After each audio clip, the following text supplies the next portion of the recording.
السلام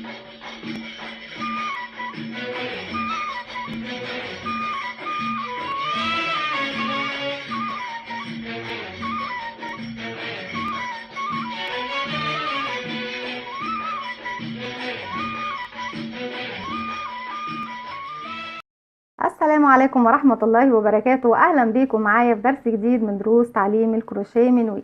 في درسنا النهاردة إن شاء الله هنشرح مع بعض أولى حلقات سلسلة عرايس رمضان. كل سنة وانتم طيبين وعاد الله عليكم وعلينا بالخير واليمن والبركة. هنعمل مع بعض إن شاء الله ميداليات أو شخصيات رمضانية، هي بوجي وطمطم وبكار. والجديد معانا النهاردة يمكن أول مرة يتعمل على اليوتيوب، وهو شخصية فطوطة. فطوطة كانت شخصية مشهورة جدا لفوازير رمضان، كان بيجسد دورها أو بيقوم بتشخيص دورها الفنان الكبير المحبوب سمير غانم. فطوطة شخصية معروفة جدا وشخصية مرحة وحبوبة، كلنا كنا بنستنى بصراحة فوازير فطوطة وبننبسط معاها جدا. هنستخدم للمكونات بتاعة عروسة فطوطة الخيوط والقطن. هستخدم معاكم النهاردة خيوط قطن القادسية، الخيوط المصرية عامة أيا كانت بقى نوع الخيوط المصرية، ولو حابين تستخدموا الخيوط التركي في أليز ديفا وأليز فوريفر وأليز كوتون جولد. ايا كان النوع فاحنا هنستخدم النهارده النوع هنجربه مع بعض. طبعا انا بستخدمه في العرايس او الدمى الصغيره. هنستخدم القادسيه زي ما اتفقنا. هستخدم اللون السكري او الاوف وايت زي ما احنا شايفين للبشره. هنستخدم اللون الاسود للعيون، وطبعا شنب فطوطه. والشعر ممكن نستخدمه من الفرو، او ممكن نطرزه من الشعر من الخيط القطن ده او الخيط الصوف، مفيش مشكله. بس لما تيجي مرحله الخيوط الشعر هنعرف هنستخدم ايه، لان انا عندي فرو اسود. حابه ان انا برضك ان احنا نجربه وندخله على العرايس بتاعتنا، فهنشوف. لو حابين ان احنا نشغله بالخيط هنشغله بالخيط، لو حابين ان احنا نشغله يعني نعمل الشعر بالفرو هنطبقه بالفرو طبعا، وبقيه العرايس هنشغلها بالخيوط. اللون الاخضر هنستخدمه لبدلة فطوطة البنطلون والجاكيت، والبيبيون بيكون لونه اسود بردك. والفايبر هنستخدمه للحشو. علامات طبعا اللي احنا بنحدد بيها اللي هي الماركر، هنحدد بيها بداية كل راوند هنشتغله، او ان احنا بنستخدم خيط عادي جدا.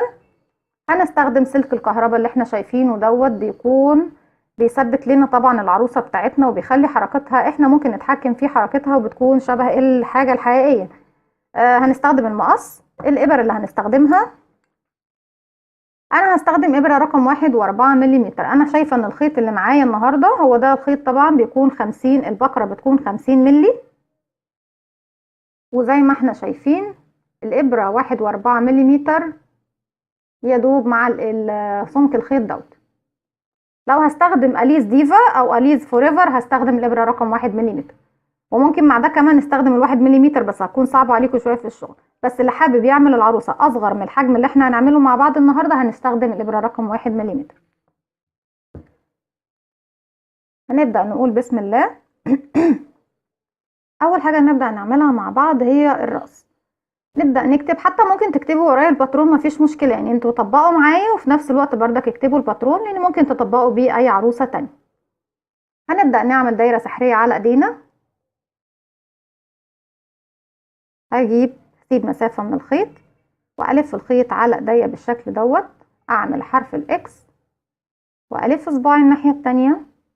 هاجي من تحت اللفة الاولى واسحب اللفة التانية بالابرة واخرج، وخرج الخيط من ايديا. بس اتاكد طبعا ان الفتلتين بتوعي بيمروا من خلال الدايرة السحرية. هرفع الخيط المتصل بالبقرة وهعمل سلسلة ارتفاع غرزة الحشو. داخل الدايرة السحرية بتاعتي دي هنشغل 6 غرز حشو. 1 2 3 عفوا 4 5 6. بالفتلة القصيرة طبعا هنشدها، نشدها جامد، نقفل سنتر الدايرة بتاعتنا بالشكل دوت. اول راوند او اول سطر احنا بنشتغله هروح لأول غرزة طبعا مباشرة اشتغلناها،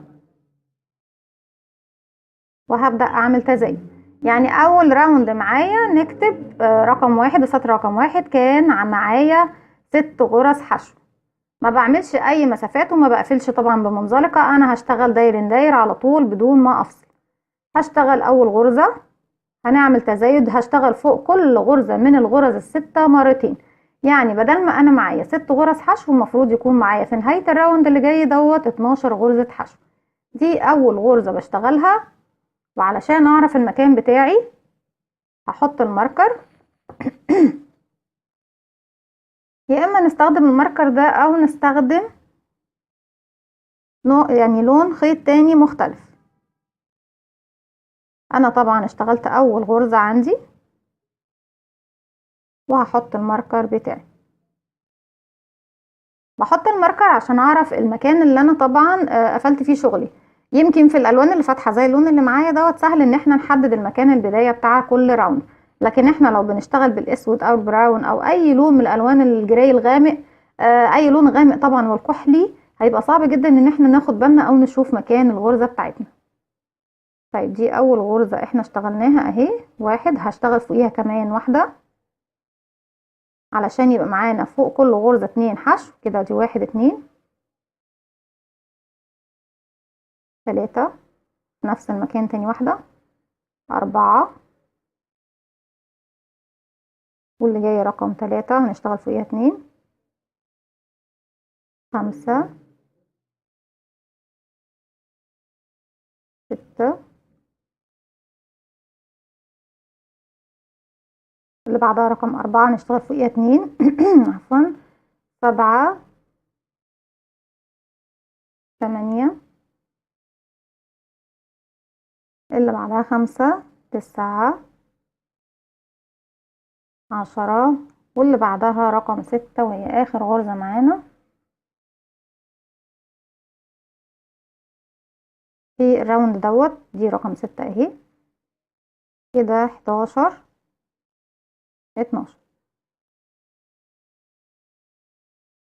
واحنا بنعد طبعا احنا عارفين بداية السطر فين ونهايته فين، طالما مش متلخبطين يبقى هنعرف فين البداية. فاحنا بنتبع الطريقتين دول، انت تحطي ماركر في بداية السطر بتاعك، او ان انت تعدي في كل راوند انت معاكي كام غرزة، هتعرفي اذا كنتي ماشية صح ولا غلط. هشيل الماركر، انا هحاول بس اجيب فتلة تانية مختلفة اسهل بصراحة من الدبابيس او الماركر ده. دي اول غرزة هنشتغلها في الراوند دوت. الراوند اللي جاي طبعا هنعمل تزايد تاني اللي هو سطر رقم 3. طريقة التزايد بتاعي هتكون اول غرزة بدون تزايد، وتاني غرزة هي اللي هنعمل فيها التزايد. يعني هشتغل فوق تاني غرزة دايما في السطر دوت مرتين. اول واحدة بنشتغل فوقيها واحدة دايما، تاني واحدة 2 1 2 1 2 1 2 لغاية ما بخلص الراوند بتاعي كله. في نهاية الراوند بيكون معايا 18 غرزة حشو. معلومة كمان نحب نضيفها للمعلومات بتاعتنا، احنا بدأنا ب6 غرز حشو. الرقم اللي بتبدأي بيه الدايرة السحرية بتاعتك هو نفس العدد اللي بيزيد معاكي في كل راوند. يعني انا بدأت ب6، لو لاحظنا ان احنا بعد ما ضفنا طبعا عملنا تزايد في كل الغرز في السطر اللي فات، احنا كان معانا 6 بقى معانا 12، معنى كده اللي زاد معانا هم 6 غرز، يعني هم نفس عدد الدايرة السحرية. السطر اللي جاي هنعمل التزايد في الغرزة رقم 2، يعني بردك هنزود 6 مرات، يعني هنزود 6 غرز. معنى ذلك بردك ان اللي زاد معايا 6 غرز. في كل راوند هتبص تلاقي ان نفس العدد اللي انت بدأتي بيه الدايرة السحرية بتاعتك هو نفس العدد اللي بيزيد معاكي في كل سطر. دي اول غرزة هشتغلها، وطبعا اتفقنا مش هيكون فيها تزايد، وهحط العلامة بتاعتي عندها اي فتلة خيط مختلفة اللون بس عشان ايه اعرف افرق. اول واحدة احنا مش هنعمل تزايد زي ما اتفقنا، تاني واحدة هنشغل فوقيها مرتين لان دايما التزايد بتاعنا في الراوند ده هيكون في الغرزة رقم 2. يبقى كده 1، دي اول واحدة اهي، ونخش تاني في نفس الفراغ 2. الغرزة اللي بعدها بدون تزايد، ادي 1، واللي بعدها فيها تزايد يعني نشغلها مرتين 1، وادخل تاني في نفس الفراغ 2، وهكذا غرزة بدون تزايد وغرزتين فيهم، والغرزة اللي بعدها سوري فيها 2 من الغرز. يعني واحدة اهي بدون تزايد فهنشغل فوقيها مرة، واللي بعدها هنشغل فوقيها مرتين، ادي 1 2، وهكذا. طبعا هكمل الراوند بتاعي كله غرزة بدون تزايد، وغرزة التانية هعمل فوقيها، هشغل فوقيها مرتين. بكده اكون خلصت الراوند بتاعي كله. هروح لاول غرزة طبعا اشتغلناها، وهبدأ اشتغل في الراوند الجديد بتاعي. السطر اللي فات ختمنا ب 18 غرزة حشو، السطر ده هنعمل تزايد فيه برضه، بس التزايد هيكون في الغرزة رقم 3. يعني هشغل اول واحدة بدون تزايد، ادي 1 واحط العلامة بتاعتي فيها،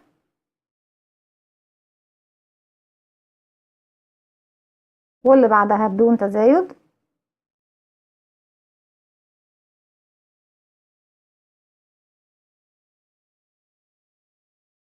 ورقم 3 هي اللي هشغل فوقيها مرتين. يعني التزايد بتاعي في الراوند ده كله هتكون في رقم 3. نكمل تاني، نكرر مرة كمان. اول واحدة بدون تزايد، تاني واحدة بدون تزايد، رقم 3 نشغل فوقيها مرتين. يعني هي دايما اللي في الراوند دوت رقم 4 هي اللي فيها تزايد. هكمل بنفس الطريقة لغاية ما اوصل لنهاية الراوند بتاعي، هيكون معايا 24 غرزة حشو. وبكده خلاص خلصت الراوند بتاعي وبقى معايا 24 غرزة حشو. هنبدأ الراوند الجديد بتاعنا، هنبدأ نعمل تزايد بردك في الراوند اللي جاي دوت. التزايد بتاعي هيكون في الغرزة رقم 4. انا هفوت اول واحدة هشتغل فيها بدون تزايد، وتاني واحدة هنشتغل فيها بدون تزايد، وتالت واحدة هنشتغل فيها بدون تزايد، وفي رقم 4 هنشغل فوقيها مرتين. دي المكان اول واحدة، ادي 1، ونحط طبعا العلامة بتاعتنا، سواء بقى الدبابيس او الابرة او اي حاجة عندكم تعلموا بيها، او فتلة زي دي كده بالشكل ده. دي 2 بدون تزايد، رقم 3 بدون تزايد رقم 4 هشغل فوقيها مرتين. كده ماشيين صح. ونكرر الراوند بتاعنا كله بنفس الطريقة، غرزة بدون تزايد، 2 بدون تزايد، 3 بدون تزايد، رقم 4 هنشغل فوقيها التزايد بتاعنا بالشكل ده، هشغل فوقيها مرتين. بكمل الراوند بتاعي كده، وفي السطر دوت بيكون بدل ما انا كان معايا 24 غرزة حشو، هيكون معايا 30 غرزة حشو في نهاية الراوند. هكمل وهرجع لكم. كده نكون خلصنا الراوند بتاعنا دوت اللي فات، وبقى معانا 30 غرزة حشو. هنبدأ نشتغل الراوند الجديد، والتزايد بتاعنا في الراوند اللي جاي دوت هيكون في الغرزة رقم 5.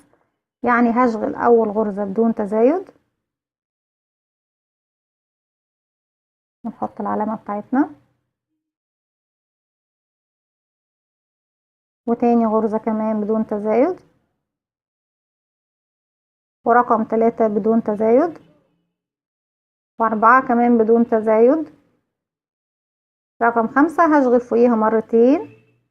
وهكرر المسألة دي، يعني المفروض ان التزايد بتاعي في السطر دوت بيكون 6 مرات.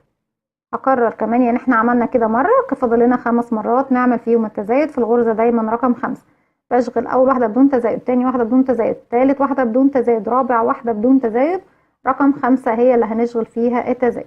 هكمل وهرجع لكم. وبكده اكون خلصت الراوند اللي كان معايا فيه 30 غرزة حشو في السطر دوت، وكان التزايد لا سوري 36 غرزة حشو. احنا السطر اللي فات كان معانا 30 غرزة حشو، والتزايد بتاعنا كان في الغرزة رقم 4.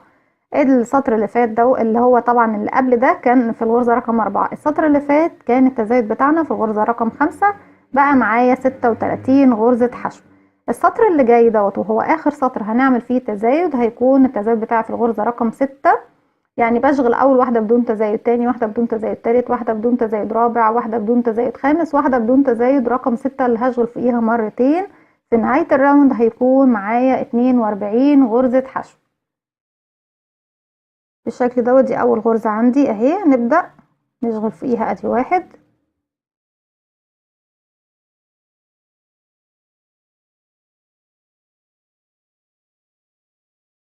اللي بعدها 2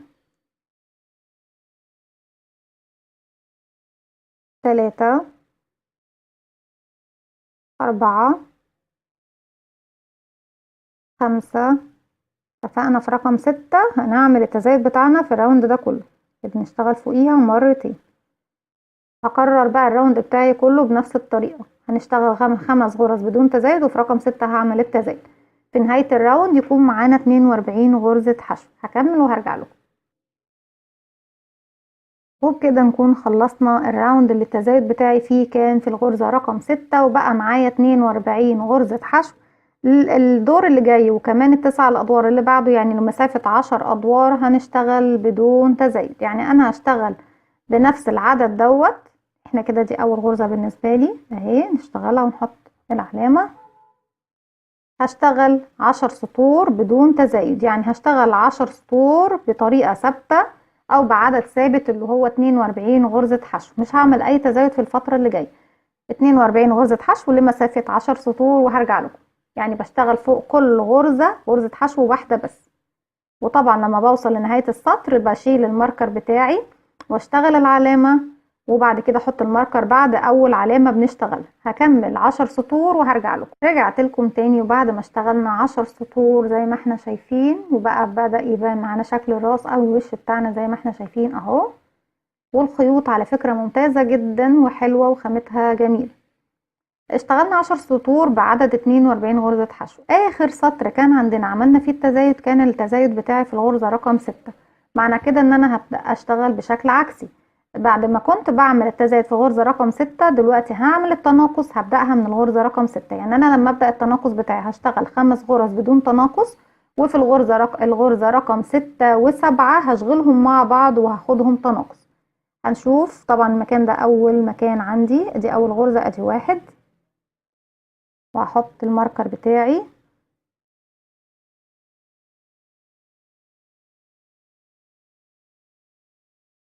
2. عايزة اخد الخيط بتاع العلامة معايا.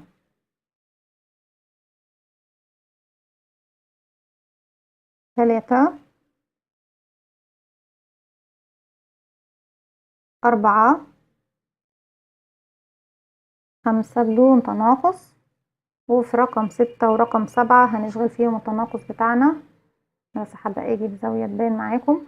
انا بدخل في الضلع الاول، الضلع الامامي للغرزة اللي قدامي رقم 6 اهي.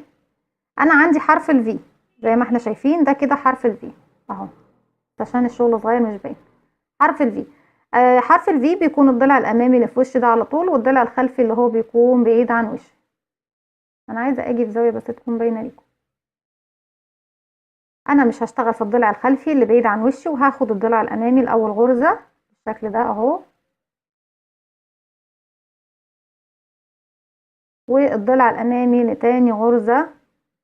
وبقى معايا حلقتين اللي هو الضلع الامامي لاول غرزه والضلع الامامي لتاني غرزه. هلف الخيط واخرج من الحلقتين دول. اتبقى معايا حلقتين، هلف الخيط واخرج منهم. وبالشكل كده بالشكل ده اكون شغلت غرزتين في غرزة واحدة. تاني هكرر، هشتغل 5 بدون تزايد، ادي 1 2 3 4 5 بدون تزايد. رقم 6 و7 هنشغلهم مع بعض. هاخد الضلع الامامي لاول غرزة والضلع الامامي لتاني غرزة، وهلف الخيط واخرج من الحلقتين دول، وبعد كده الف الخيط واخرج من الحلقتين اللي اتبقوا معايا. بنفس الطريقة هكمل التناقص بتاع السطر كله. هشتغل طول السطر 5 غرز حشو بدون تناقص، وفي رقم 6 و7 هنشغلهم مع بعض ونعمل التناقص بتاعنا. رجعت لكم تاني، وبالشكل ده انا في اخر غرزتين في السطر بس ما حبيتش اشتغلهم قبل ما نقول مع بعض المعلومة الجديدة دي. يمكن مش جديدة على كتير منكم، لكن انا حابة طبعا اللي ما يعرفش المعلومة يستفيد بيها. عشان تعرفي شغلك مظبوط والعدد اللي انت بتشتغليه مظبوط ولا لا، حتى لو ما بتعديش ورا الغرز بتاعتك، لما بتكوني بتعملي تزايد لازم اخر غرزة تشتغليها في السطر بتاعك تكون غرزة فيها 2 من الغرز. يعني تكون اخر غرزة يكون فيها عدد 2 من الغرز. يعني ما اجيش مثلا اكون بعمل تزايد واخر غرزة معايا اشتغل فيها مرة واحدة. لو جيت لقيت الغرزة اللي انا بشتغلها اخر واحدة اشتغلت مرة واحدة يبقى العدد بتاعي مش صحيح. لازم لو بتعملي تزايد يبقى اخر غرزة في السطر بتاعك يكون فيها عدد 2 من الغرز.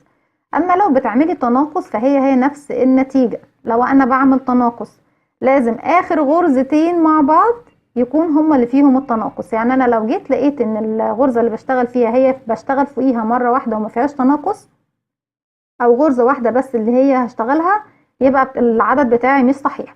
دلوقتي انا اتبقالي 2 من الغرز وهم طبعا اللي هعمل فيهم التناقص، معنى ذلك ان العدد بتاعي مظبوط. بالشكل ده هاخد الضلع الامامي من اول غرزة والضلع الامامي من تاني غرزة وهشغلهم مع بعض. كده انا خلصت الراوند دوت ورجعت تاني للعدد. احنا كان معانا كام غرزة؟ كان معانا 42 غرزة. رجعت تاني للعدد 36، والراوند اللي بعده هنعمل التناقص بتاعنا. احنا كنا بنعمل في الرقم 6 و7، السطر اللي جاي هنعمل في الرقم التناقص بتاعنا هيكون في رقم 5 و6، السطر اللي بعده هيكون في رقم 4 و5، واللي بعده هيكون في 3 و4، واللي بعده هيكون في 2 و3، او سوري يعني في 3 و2.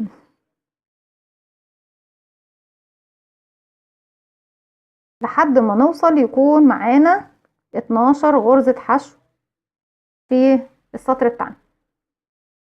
طيب اتفقنا هنشغل. احنا طبعا نشيل الماركر دلوقتي واحنا عايزين نغير الماركر، دي خلاص باظت.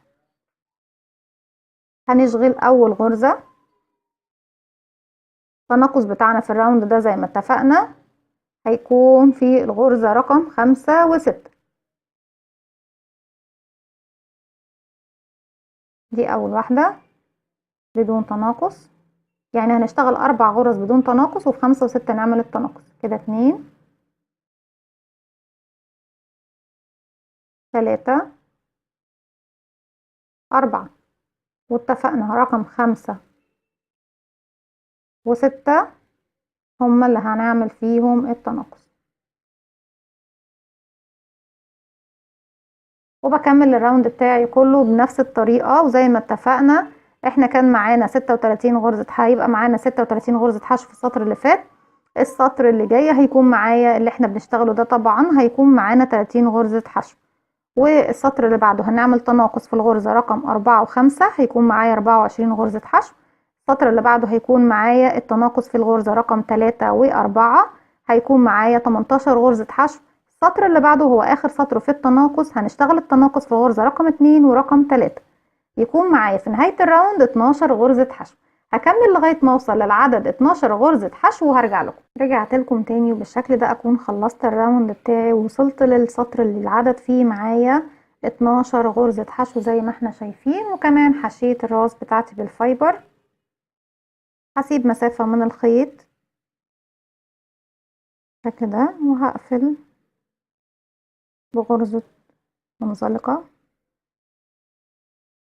بس عشان أأكد الشغل بتاعي.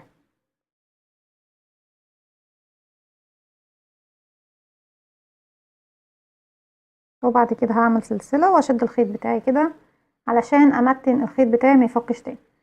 بالشكل ده زي ما احنا شايفين شكل الراس بتاعتنا من الجهتين من الطرفين اهو. لما بنيجي نحشي الراس بتاعتنا بالفايبر ما نحشيهاش قوي، يعني لو بنحشي الجسم 100% الراس ما بنحشيهاش، يعني خليها 75% تكون سهلة ان احنا نحدد مكان العين عشان نعرف نطرز العيون والانف والفم. طبعا احنا لسه مش التطريز دلوقتي، بس زي ما احنا شايفين احنا بايدينا كده من فوق مكان الرقبة اهي بطلع بالشكل دوت اهو، باجي في النص بالظبط وبدوس بايدي كده. لو تاخدوا بالكم هي خلاص اتجسد معانا شكل العينين والنوز المناخير والفم بشكل بسيط جدا. لكن طبعا لما نيجي وقت التطريز هنحدد طبعا الاعداد والارقام. بدأت اعمل الايدين وكمان حطيت جواها السلك زي ما احنا شايفين. قطعت السلك على قد طبعا الايدين. السلك انا بقصه بمقاس بالمقص التخين عشان خاطر يستحمل معايا طبعا مقص الخيوط الرفيع بتاعنا. مش عايزين طبعا نبوظ الادوات بتاعتنا، نقصه بمقص تخين شويه. الايد بتاعتنا هتكون كالتالي. احنا بنعمل دايره سحريه وبشغل داخل الدايره السحريه 6 غرز حشو ولو حابين تكبروا الايد شوية هيبقى 8 غرزة حشو، لكن احنا هنشغل النهاردة على 6 غرز حشو. هرتفع السلسلة ارتفاع غرزة الحشو، وطبعا هي اللي بنقفل بيها الدايرة السحرية بتاعتنا. زي ما اتفقنا داخل الدايرة السحرية 6 غرز حشو. ادي 1 2 3 4 5 6. هشد طبعا طرف الخيط القصير واقفل الدايرة السحرية بتاعتي خالص، وهشتغل 10 سطور ب6 غرز حشو. مش هعمل اي تزايد، يعني بنفس العدد اللي معايا 6 غرز حشو وهفضل اشتغل لمسافة 10 سطور. دي اول غرزة معايا اهي، بس عشان نحط الماركر بتاعنا. ومن غير الماركر احنا في كل غرزة في كل سطر بنشتغل وبنعد 6 ونكرر 6 ونكرر، يعني انا كل 6 غرز ببدأ سطر جديد كده. ادي 1. بس زي ما اتفقنا اللي مش هيعرف يحدد المكان او لو بتشتغلوا بخيوط غامقة فمن المفروض ان احنا نحط ايه الماركر كده. ادي 1 2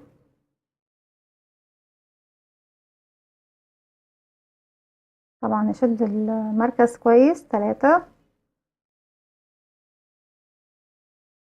4 5 6. زي ما احنا شايفين احنا بعد ما عدينا الستة لقينا نفسينا وصلنا المكان العلامة ده. كده اول سطر. هشتغل كمان 9 سطور بنفس الطريقة. نشتغل بس اول واحدة مكان العلامة اهي، وهحط الماركر بتاعي وهكمل السطر دوت وكمان 8 سطور بحيث يكون الارتفاع بتاعي 10 سطور. ده طبعا بالاضافة للسطر الاساسي اللي احنا عملناه يعني 11 سطر. هكمل وهرجع لكم. رجعت لكم تاني وبالشكل ده خلاص ارتفعت ال10 سطور ب6 غرز حشو اللي هي كانت اليد بتاعتنا. انا هحاول اقفل بمنزلق، انا ممكن طبعا اقفل في نفس المكان اللي انا فيه بس انا حابة ايه نظبط الشكل. هقفل بمنزلقة طبعا في الغرزة اللي تليها، وهقص الخيط بتاعي، اسيب مسافة من الخيط واقص. بعد كده اشد الخيط بتاعي من الحلقة اللي على الابرة بالشكل ده، وكمان هحاول ادخل الخيط الزيادة دوت داخل اليد. اليد انا ممكن احشيها بالفايبر، بس عشان انا بحط البلاستيك السلك دوت انتوا شايفين ان هو اساسا هي ما فيهاش اساسا اصلا، فانا هكتفي ان انا بس هحط البلاستيك او السلك دوت. خلاص احنا كده هي خلاص محشية ومش محتاجة ان احنا نحط فيها حاجة تاني. بالشكل ده كده خلاص احنا عملنا الاتنين اليد. في المرحلة اللي جاية هنشتغل رجل فطوطة. اول حاجة نبدأ نعملها، وانا اسفة طبعا نسيت اقول لكم على اللون الاصفر في البداية، والاحمر لو احتاجناه طبعا في اي ديكور في اللبس. رجل فطوطة بتكون بالشكل دوت اهي. طبعا شوز فطوطة الشهير بيكون شوز فطوطة اكبر من جسمه زي ما احنا شايفين، بتبقى باللون الاسود واللون الاصفر. وبعد كده انا اشتغلت بقى ايه، يعني احنا لو حابين نطبق الباترون بتاع العروسة دوت على اي عروسة تانية ممكن نطبقها طبعا على طمطم، ممكن على بوجي بنفس الطريقة. بس انا حبيت ان احنا نشغل البنطلون باللون الاخضر بدل ما نشغله باللون البشرة ونرجع نشتغل بنطلون فوقيه. طب على ايه، احنا ممكن نشتغل البنطلون على طول من الجسم نفسه. اشتغلت زي ما احنا شفنا الشوز باللون الاسود والاصفر ورجعت اسود تاني، بعد كده كملت 10 سطور باللون الاخضر. انا الرجل دي خلاص خلصتها، هقفلها زي الايد بالظبط بغرزة منزلقة، وهقص الخيط وهخرج من الحلقة اللي عندي على الابرة بالشكل ده. عفوا. بالشكل ده كده خلصنا رجل من الرجول. نبدأ نعمل الرجل التانية. هنجيب الخيط الاسود. الرجل انا بدأتها بشكل بيضاوي، ما بدأتهاش بدايرة سحرية. هلف الخيط طبعا على ايديا بالشكل دوت، نعمل حلقة ونعمل عقدة بداية هشتغل 4 سلاسل عفوا، ادي 1 2 3 4. هرتفع كمان سلسلة وهشتغل، هسيب سلسلة اللي هي طبعا الارتفاع بتاعي، وهروح اشتغل في تاني سلسلة على طول 2 غرزة حشو، ادي 1 2. وطبعا لما اوصل للزاوية الناحية التانية هشتغل فيها كمان 3 حشو، بحيث يكون معايا في كل زاوية 5 غرزة حشو. انا دلوقتي بدأت ب4 سلاسل، اشتغلت في اللي هي السلسلة الرابعة اللي على اليمين دي، اشتغلت فيها 2 حشو، المفروض كمان لما اوصل لها اشتغل 3 حشو، يعني 5 حشو فيها. ولما اوصل للسلسلة الرقم هنا 1 هشتغل 5 حشو، وفي السلسلتين اللي في النص هنشتغل واحدة بس حشو من الناحيتين. يبقى انا كده اشتغلت في اول سلسلة قابلتني من الاربعة 2 حشو، اللي بعدها هشتغل فيها مرة واحدة بس حشو اهي، واللي بعدها هشتغل حشو واحدة،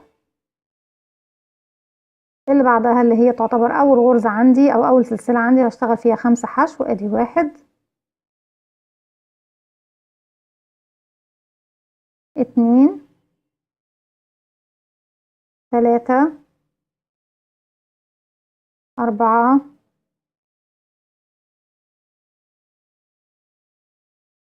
5. بعد كده الغرزتين اللي بعديهم اشتغل واحدة حشو، واللي بعدها كمان واحدة حشو،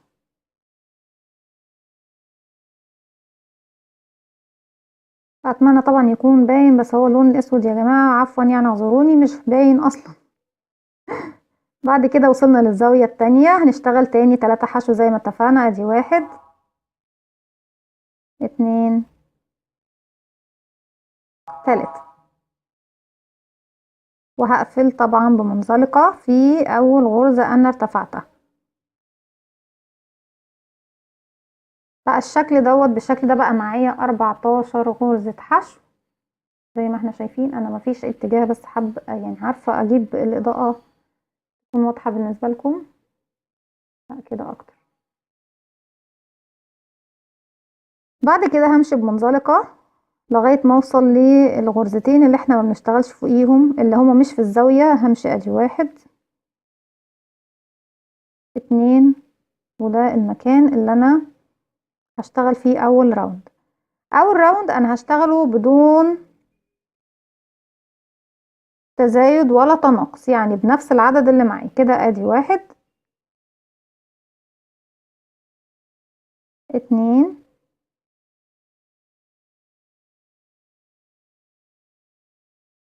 3 4 5 عفوا 6 7 8 9 10 11 12 13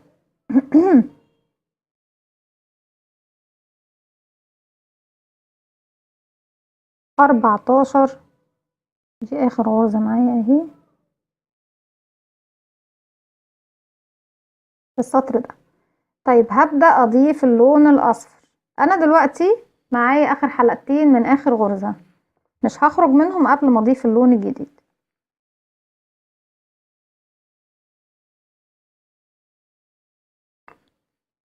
هسحب باللون الاصفر مش هسحب بالاسود، وهشد الخيط بتاعي كويس جدا. المفروض طبعا ان احنا بنربط الطرفين في بعض، انا طبعا هربطهم بس ايه مش عايزين نعطل نفسنا.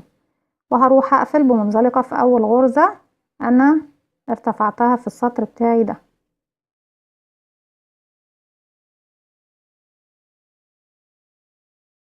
بشد طبعا طرفين الخيط كويس جدا،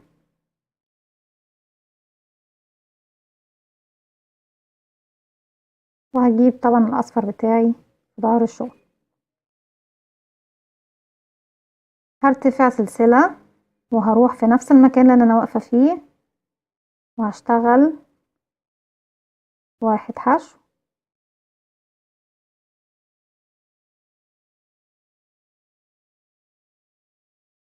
2 حشو، وبعد كده هبدأ اعمل تناقص. ادي 1 2، طبعا غرزتين اللي ورا بعض او الاتنين ورا بعض، خليناهم واحدة كده، يبقى معانا واحدة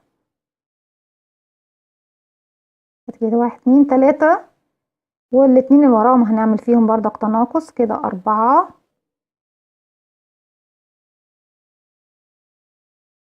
والاتنين اللي وراهم هنعمل فيهم تناقص كده 5،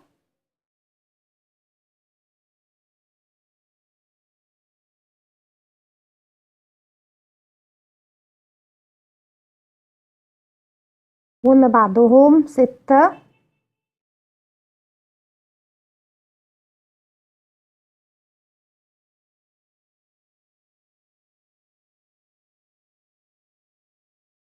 وهكمل بدون تناقص كده 7 8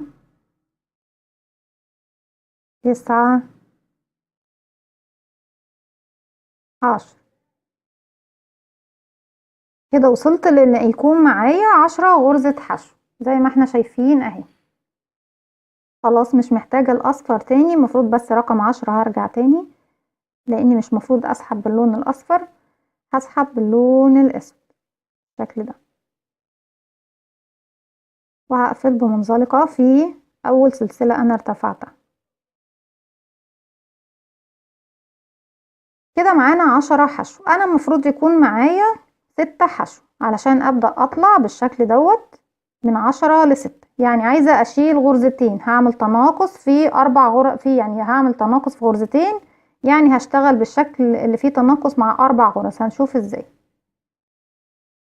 بس ارتفع سلسلة، هشتغل غرزة بشكل طبيعي، والاتنين اللي بعدهم هعمل فيهم تناقص. ادي 1 2، كده بقوا معايا بغرزة واحدة، كده بقى معايا غرزتين، والاتنين اللي بعدهم كمان هعمل فيهم تناقص. انا بس عايزة اعرف انا فين.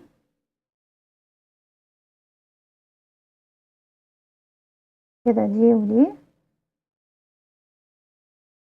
كده 4،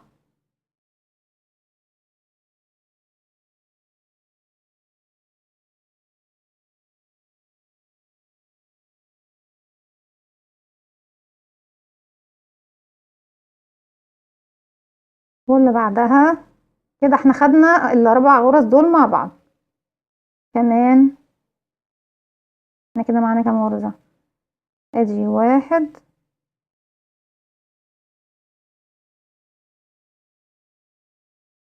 2 3، هنعمل كمان تناقص في 2، كده 4،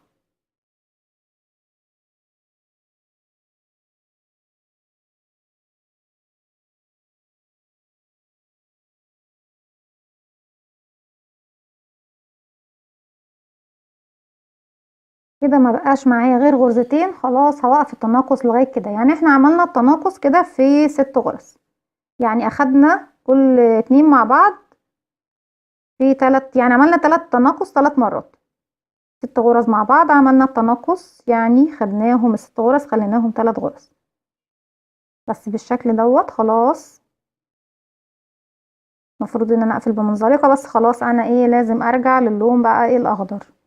انا خلاص مش محتاجة اللون الاصفر، بس هسيب مسافة عشان ايه نأمن شغلنا. هاخد اللون الاخضر خلاص،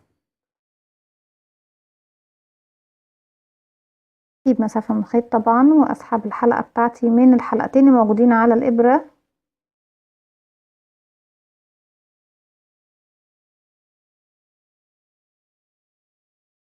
وهروح اقفل بمنزلقة في اول غرزة انا ارتفعتها في السطر طبعا اللي احنا اشتغلناه ده.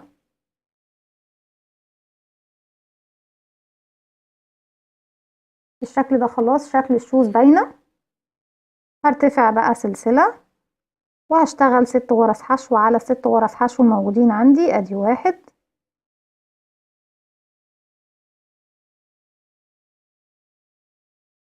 2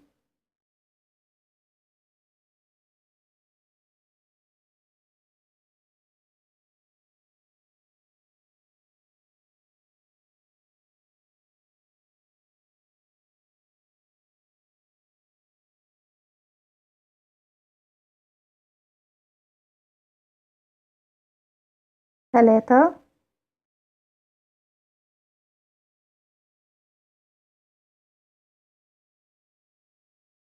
4 5 6. احنا كده تاني رجعنا لست غرز حشو اللي احنا محتاجينهم لارتفاع القدم. وبالشكل ده خلاص انا هتخلص كمان من اللون الاسود. قبل ما اشتغل بقية الشغل بتاعي انا عايزة ادخل الخيوط بقى الزيادة دي جوه ونحشي القدم بتاعتنا.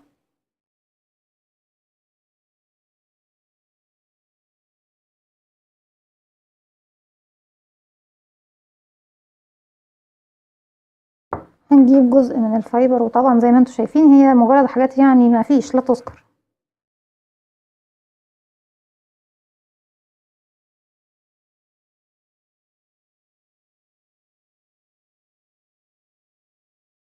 واحاول طبعا احشي القدم بتاعتي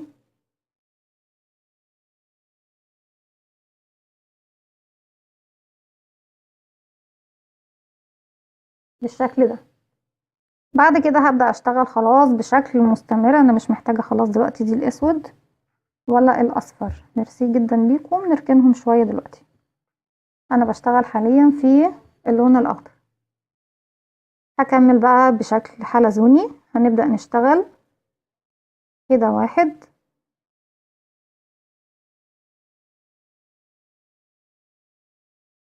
2 على الست غرز حشو بست غرز حشو والمسافة 10 سطور. هكمل بنفس الطريقة وهرجع لكم. رجعت لكم تاني بالشكل ده، ارتفعت 10 ادوار زي ما احنا شايفين بست غرز حشو. بردك القدم او رجلين هي مش هتاخد مني فايبر لان هي بردك صغنططة خالص، يدوب على قد السلك. فانا هكتفي بردك بالسلك بس. بالشكل دوت تبقى سهل علينا ان احنا نحرك الرجل بتاعتنا زي ما احنا حابين، ولو حابين نوقفها كمان مع العروسة بقى هتقف معانا زي ما احنا شايفين.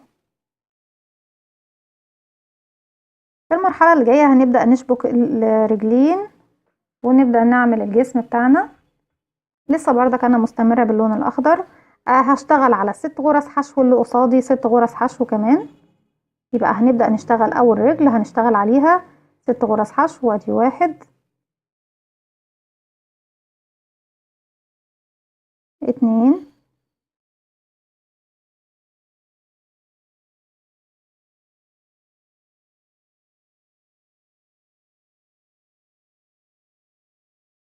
3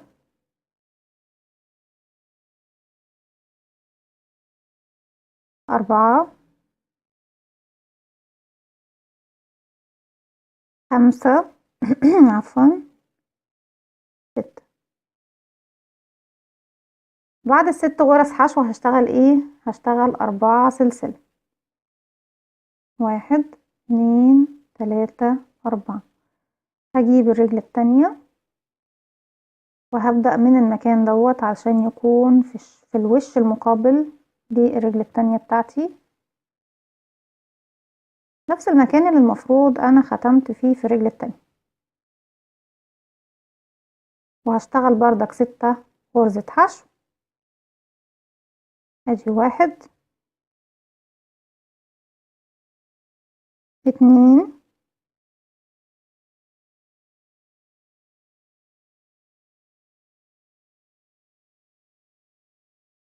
3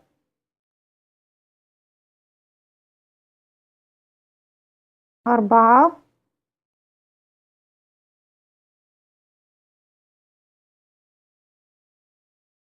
5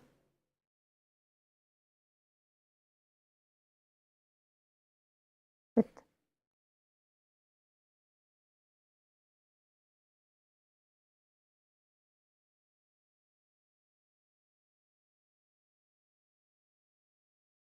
بعد كده على الاربع غرز سلسلة دول هشتغل 4 حشو. ادي 1 2 3 4. وبعد كده بقى هروح للمكان دوت اهو هبدأ اشتغل داير داير بالشكل دوت. انا معايا 4 حشو، هشتغل 6 حشو هنا. ادي 1 2 3 4 5 6. وارجع تاني اشتغل على 4 حشو، 4 حشو قصادهم على طول. دي كده واحدة، ادي اول واحدة اهي. 1 2 3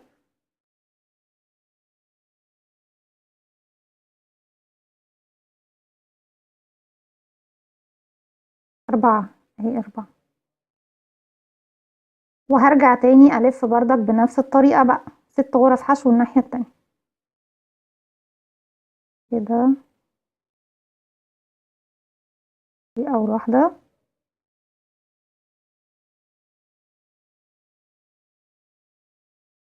1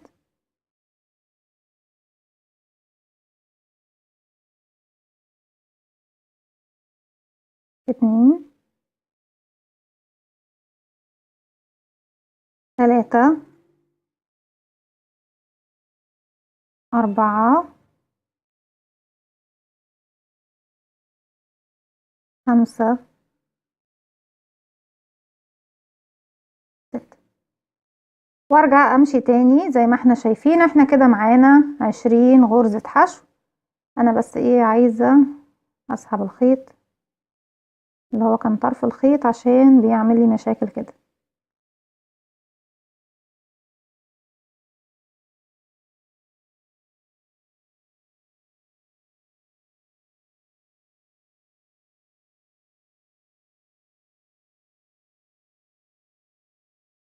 بالشكل ده هرتفع على كده كمان 3 ادوار ب20 غرزة حشو وهكمل وهرجع لكم. رجعت لكم تاني وبالشكل ده اكون اشتغلت 3 سطور ب20 غرزة حشو. وعايزة اقول لكم حاجة كمان، انا شلت الرجلين القصيرة اللي انا كنت عاملاها وحبيت ان انا احط قطعة سلكة على بعضها زي ما احنا شايفين كده. دخلت جزء منها في رجل دي وجزء منها في رجل دي، حسيت ان هي هتكون متحكمة معايا في الجسم اكتر زي ما احنا شايفين اهو بالشكل ده. فلو حابين تسيبوها قطعتين صغيرين مفيش مشكلة، حابين ان احنا نخليها قطعة واحدة زي كده برضك مفيش مشكلة، قدامكم الاختيارات. كده انا تميت 3 سطور ب20 غرزة حشو. في المرحلة دي هبدأ بس هعمل تناقص في 2 هنا و2 هنا، يعني هشغل انا بس كده في بداية السطر بتاعي اول 2 هعمل فيهم تناقص. ادي كده خليتهم غرزة واحدة يبقى كده 1. وهشتغل بعد كده حشو عادي 2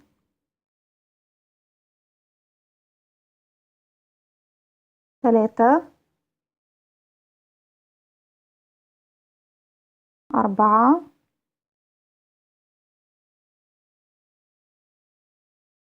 5 6 7 8. والاتنين اللي جايين بعد ال8 هعمل فيهم تناقص يبقى كده 9. اخدتهم مع بعض واعتبرتهم الغرزة رقم 9 بتاعتي.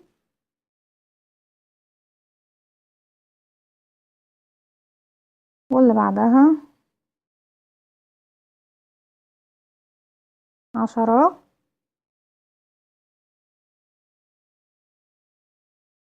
11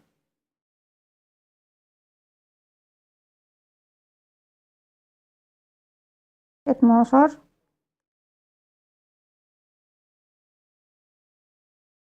13 14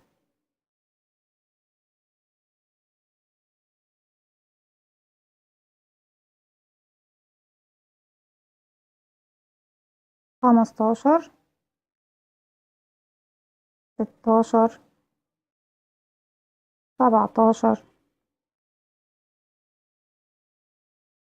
18. انا كده بعد ما كان معايا 20 غرزة حشو اصبح معايا 18. ليه بقى معايا 18؟ علشان انا نقصت 2 من الجنب دوت و2 من الجنب دوت. في المرحلة دي انا خلاص بقى المفروض ان انا اغير للون القميص. نرجع تاني للون السكري او لون اللي هو لون البشرة. هشتغل اول غرزة عندي في الراوند ده،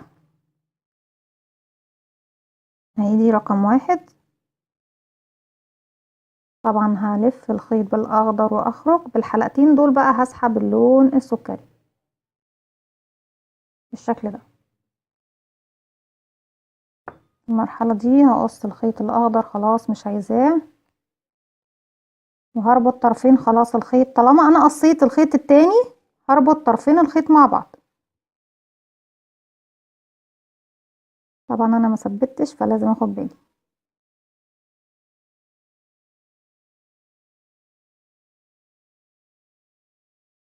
بالشكل ده.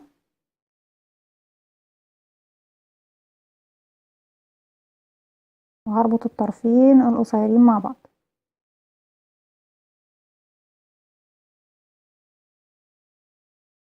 تربطيها مرة تربطيها 2 زي ما تحبي بالشكل ده. خلاص هخلي طرفين الخيط بقى في ظهر الشغل اللي انا بشتغله. دي كده اول غرزة هشتغلها. هشتغل 10 سطور ب18 غرزة حشو بطريقة ثابتة، مش هغير العدد. وبعد كده هرجع لكم ونبدأ نعمل تناقص مع بعض ونركب الايدين. رجعت لكم تاني وانا كده اشتغلت 8 اسطر بس، ما اشتغلتش 10 عشان مش حابة ان انا اطول الجسم اكتر من كده، فاشتغلت 8 اسطر بس. في المرحلة اللي جاية هبدأ اعمل تناقص في الجانبين. يعني دلوقتي انا بعد ما خلصت الراوند بتاعي اول غرزتين هاخدهم مع بعض كده، 1 2، هاخدهم مع بعض واعتبرهم غرزة واحدة، يبقى كده اول غرزة معايا في الراوند ده. بعد كده 2 هنشتغل عادي بدون تناقص، 3 وزي ما انتوا شايفين انا كمان حشيت بالفايبر، 4 5 6 7 8. وفي رقم 9 زي ما عملت تناقص في الاتجاه دوت هعمل في الجنب ده كمان تناقص في الاتنين دول مع بعض. ادي 1 2، خليتهم غرزة واحدة يبقى كده معايا 9 في السطر. نكمل بدون تناقص، 10 11 12 13 14 15 16. كده نقصنا 2. انا هرجع تاني اعمل تناقص. انا عايزة اوصل للسطر اللي يكون معايا فيه، عايزة يكون معايا في السطر 10 غرز حشو. هكمل بقى تناقص في كل الاسطر اللي جاية في الزاوية دي وفي الزاوية دي، يعني باخد في كل زاوية غرزتين مع بعض. يعني السطر اللي احنا هنشتغله ده هيكون معايا احنا كده دلوقتي 16، السطر اللي بعده هيكون 14، السطر اللي بعده هيكون 12، اخر سطر هيكون 10 غرزة حشو. بفضل طبعا اعمل تناقص لغاية ما اوصل للسطر اللي يكون معايا فيه 10 غرزة حشو، وهكمل وهرجع له بالشكل ده. زي ما احنا شايفين انا وصلت للمرحلة اللي بقى معايا 10 غرز حشو بس. في المرحلة دي هبدأ اشبك الايدين. هجيب الايد بتاعتي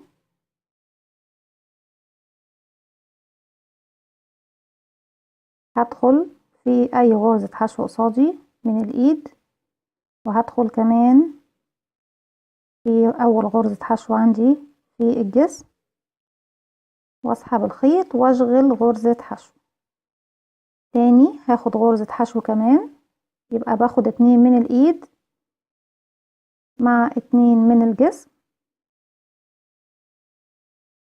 وبشغلهم بغرزة حشو. يبقى احنا كده شبكنا 2 من الايد.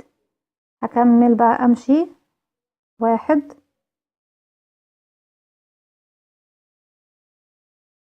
2 3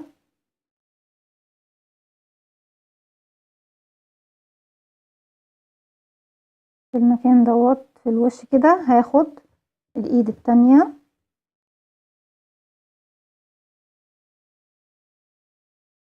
ونشبك فيه غرزتين حشو. ادي واحد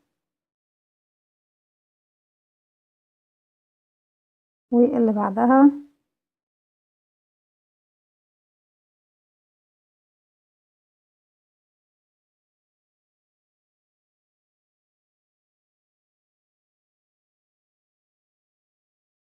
اتنين.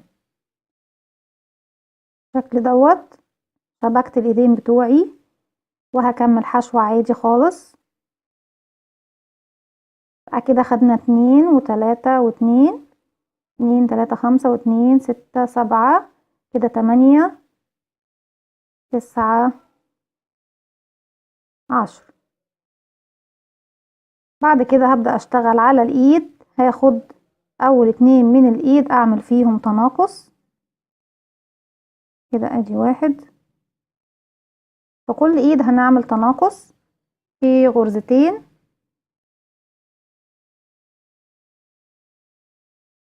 واحد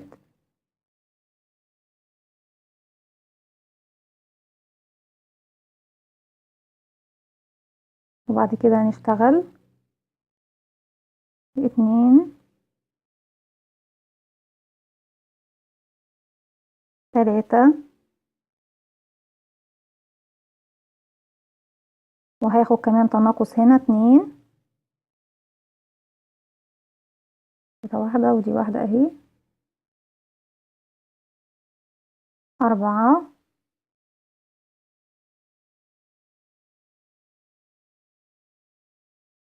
وهشتغل دول عادي. الغرز ضيقة جدا فمش شايفة كويس من بعيد. لا دي احنا اشتغلناها.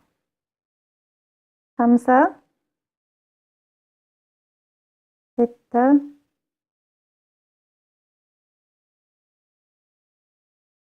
وهناخد الغرزتين دول.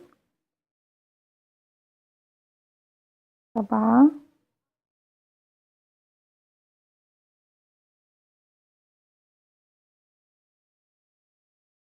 واللي بعديهم 8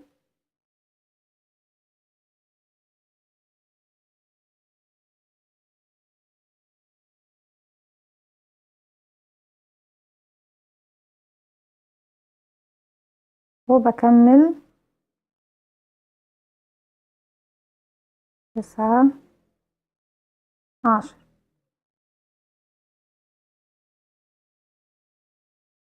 هعمل تناقص في السطر الجاي كمان، هبدأ اشتغل عادي. ادي واحد 2 3، الاتنين اللي جايين اخدهم مع بعض. 4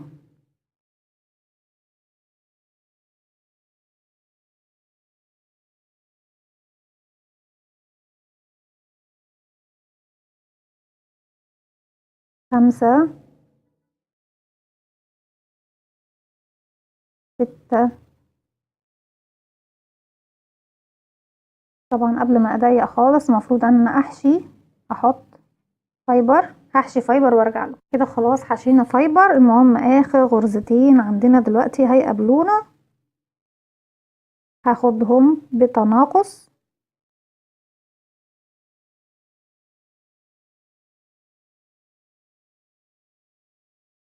لاني انا عايزة في النهاية العدد يوصل معايا ل8 غرز حشو. في المرحلة اللي جاية هرتفع سطرين ب8 غرز حشو الموجودين معايا، وبعد كده هخيط الراس في الجسم. طبعا بعد ما ارتفع السطرين اللي احنا اتفقنا عليهم بتوع الرقبة، وبعد كده هرجع لكم علشان نعمل مع بعض الجاكيت ونطرز العيون وكمان نركب الشعر. رجعت لكم تاني، وبالشكل دوت احنا هنبدأ نعمل دلوقتي جاكيت فطوطة بعد ما شبكنا الراس بتاعته. جاكيت فطوطة باللون الاخضر. هنيجي دلوقتي اول حاجة هنعملها هنعمل عقدة بداية ونقفل بالشكل ده. هشتغل 22 سلسلة.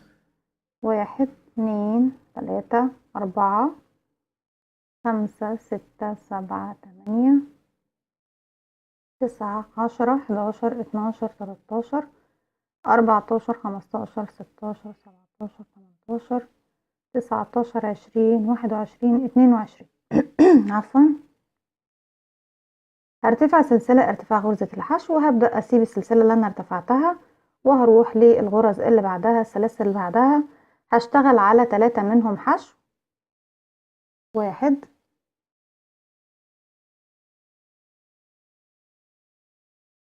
2 3 ورقم 4 هنعمل فيها تزايد، يعني انا اشتغلت 3 بدون تزايد، وفي رقم 4 هشغل فوقيها مرتين. 1 وفي نفس الفراغ تاني هشغل مرة كمان يبقى 2. بعد كده هشتغل 4 غرز حشو بدون تزايد. 1 2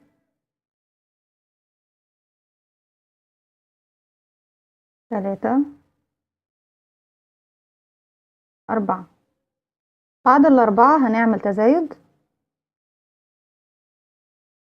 رقم 5 هشتغل فوقيها مرتين، ادي 1 2. تاني هكرر 4 غرز بدون تزايد.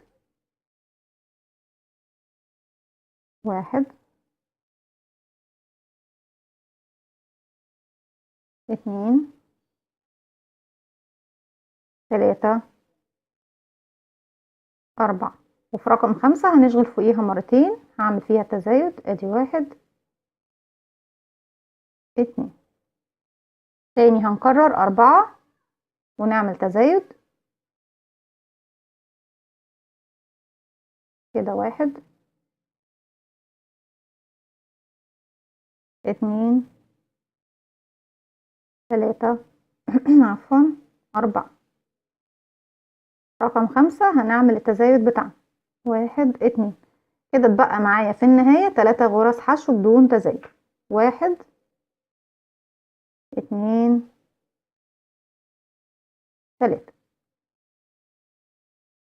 الراوند اللي جاي هيكون ازاي؟ احنا كده دلوقتي عملنا تقسيمة الجاكيت بتاعنا اهو، التربيعة بتاعة الجاكيت بتاعنا.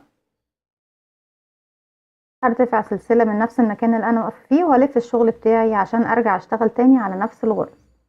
هشتغل ال3 غرز الاولانيين بدون تزايد، ادي 1 2 3. ولما اوصل للغرزة اللي فيها التزايد بتاعتي اهي الغرزة دي، هاخد منها واحدة اشغلها حشو، والتانية مش هشغلها، وهشغل 4 سلاسل، 1 2 3 4.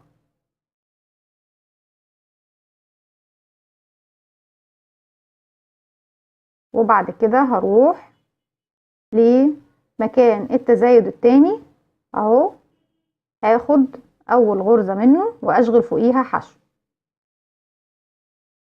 بالشكل ده. كده اكون عملت مكان الاكمام. بكمل حشو تاني لغاية ما اوصل للتزايد الجديد اللي جاي كده، 1 2 3 4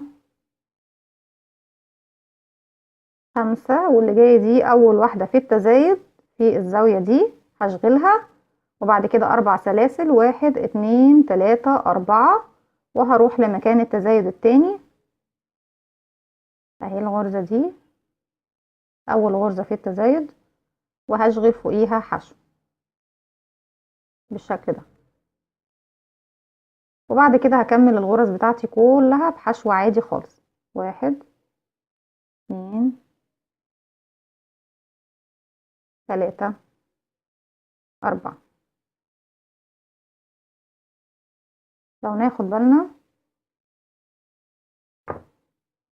كده الجاكيت بتاعنا خلاص اتظبط اهو. ده كده الوش، ضرفتين الوش، وده الظهر، والمكان ده اللي هنشتغل فيه الاكمام هنشتغله طبعا داير على المكان ده. المرحلة دي انا هفضل اشتغل على على كل الغرز اللي معايا دي اللي قدامي. احنا بس انا عايزة البسه ونشوف. كنت جبت فرو انا طبعا الفرو الاسود مش عارفه راح مني فين، بس المفروض احنا لما هنعمل بالفرو الاسود، بس انا بس عشان اوصل لكم الفكره هنشبك الفرو اللي معايا دوت، هو يعني جراي بس جراي على اسود ماشي الحال شويه. بس طبعا احنا يا جماعه بنستخدم الاسود، انا اسفه طبعا لانه ضايع مني وما لقيتهوش. جبت الفرو اهو، احنا هنشبك شعر فطوطه بالفرو، او ان احنا بنجيب صوف، وهوريكم طبعا طريقه تركيب الشعر الصوف هتكون ازاي. كده نلبس الجاكيت بس الفطوطه.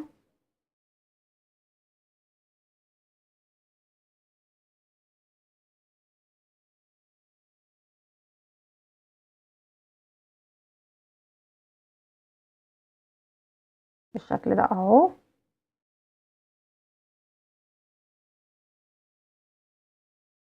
كده توصلنا لمقاس الجاكيت.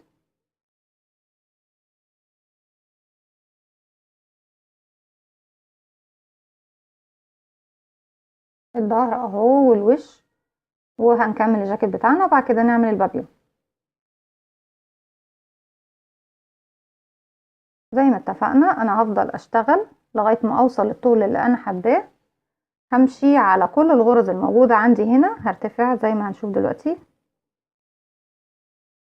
هرتفع سلسلة والف الشغل بتاعي وابدأ اشتغل على كل الغرز الموجودة هنا، ولما اوصل طبعا للنهاية ارتفع سلسلة تاني وامشي على السطر اللي بعده، وهكذا بخلص كل الارتفاعات اللي انا حباها بنفس الشكل دوت لغاية ما اوصل لارتفاع الجاكيت. هكمل وهرجع لكم. رجعت لكم تاني بالشكل ده زي ما احنا شايفين، بعد 14 راوند او 14 سطر طول الجاكيت بتاعنا بقى مظبوط، يعني احنا عدينا طول الجسم كله وكمان نزلنا بطول البنطلون بالشكل دوت اهو. كده اظن مظبوط خالص الطول، مش هنزود تاني. في المرحلة اللي جاية هنكمل بس الياقة من نفس المكان اللي انا واقفة فيه. هرتفع سلسلة، بس المرة دي مش هلف الشغل واشتغل كده، لا انا هشتغل على الجنب اللي هو بالطول كده، هشتغل على عرض الغرز. هشتغل بغرزة الحشو واطلع بيها بالشكل ده على طبعا عدد السطور بتاعتي.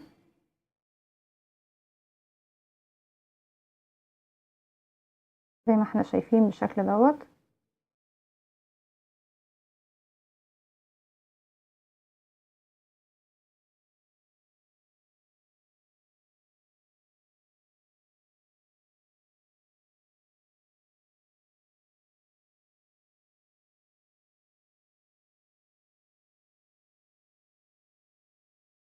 لحد ما اوصل لفوق خالص.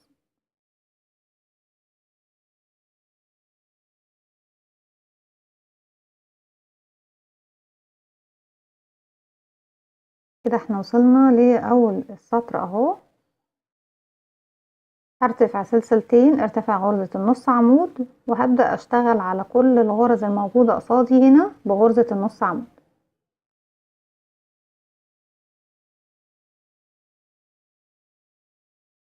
وهو نفس العدد اللي احنا طبعا بدأنا بيه غرز البداية.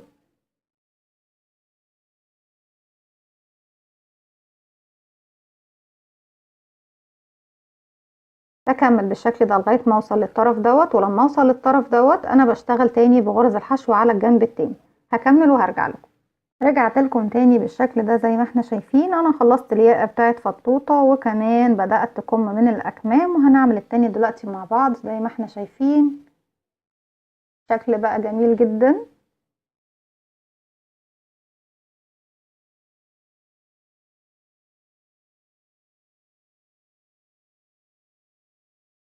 انا طبعا هقص بقى الخيط من هنا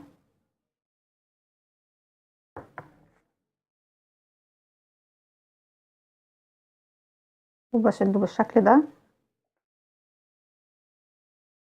وبعد كده بخفيه طبعا تحت السلاسل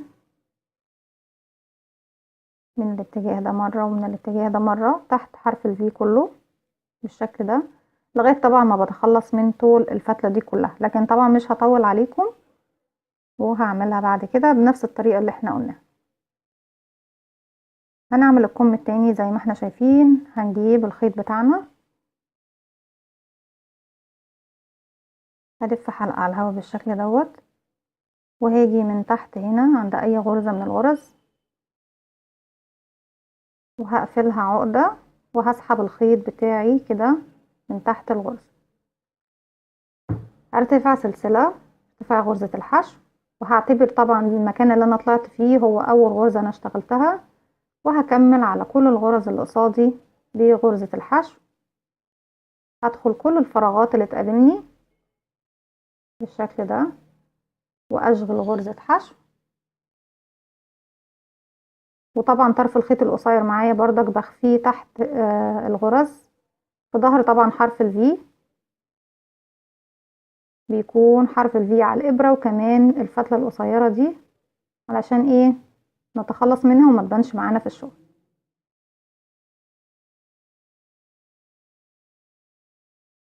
داير داير انا طبعا بفضل الف الدوران ده كله بتاع الكم بغرز حشو لغاية ما اوصل للمكان اللي انا ارتفعت منه.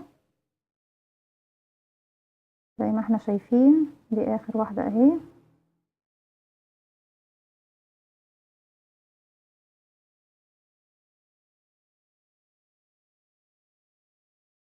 بعد كده بقفل بمنزلقة في السلسلة اللي انا ارتفعت فيها،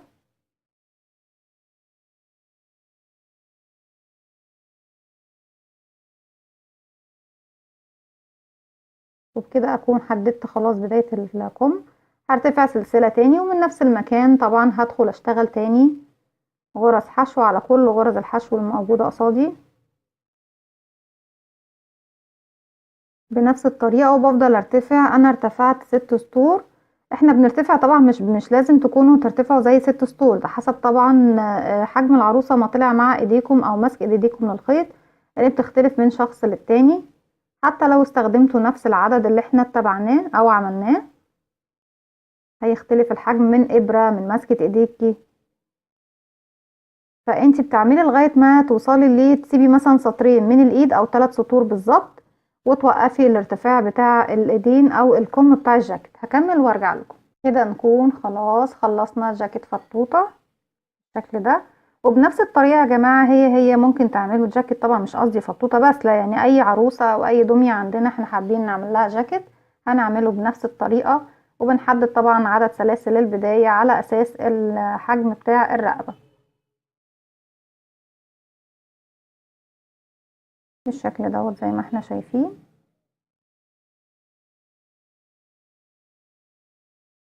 في المرحلة دي هنبدأ نعمل البابيون بتاعة فطوطة. طيب البابيون بتكون لونها اسود، فاحنا سوري يا فطوطة خليك هنا شوية، هنشتغل باللون الاسود. بابيون فطوطة هي عبارة عن قطعة مستطيلة هنشتغلها بغرز الحشو. يعني انا هعمل عقدة بداية وهشغل عدد من السلاسل 1 2 3 4 لا تاني لسه 5 6، لان بابيون فطوطة بصراحة كبيرة جدا. بعد كده ارتفع سلسلة عفوا بعد الست سلاسل اللي ارتفعتهم، وهسيب السلسلة دي وهروح في اول سلسلة بعد السلسلة اللي سيبناها هنشتغل غرز حشو 1 2 3 4 5 6 عفوا. وبرتفع سلسلة والف الشغل بتاعي واشتغل على 6 غرز تاني بنفس الطريقة.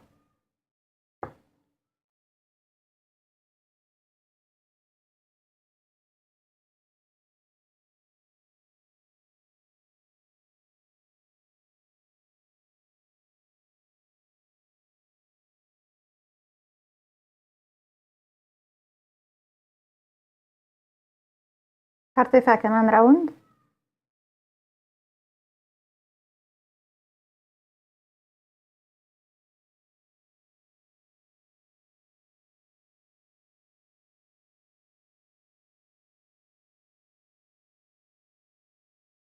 ست. بعد كده همشي بمنزلقة لغاية نص الست سلاسل دول، ادي 1 2 3 بالشكل دوت. هسيب مسافة من الخيط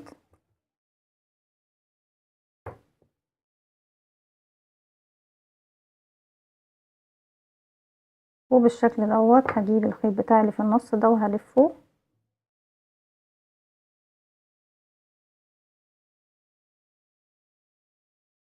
على الشغل بتاعي كده.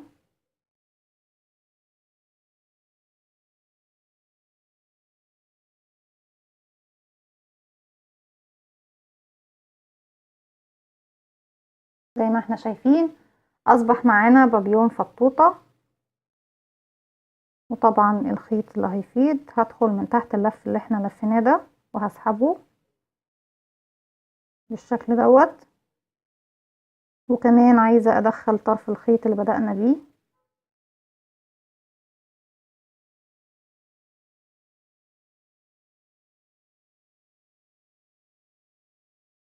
تحت الغرز.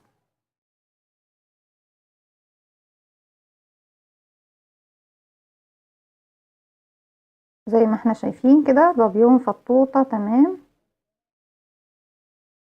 في المرحلة دي هنبدأ نجيبه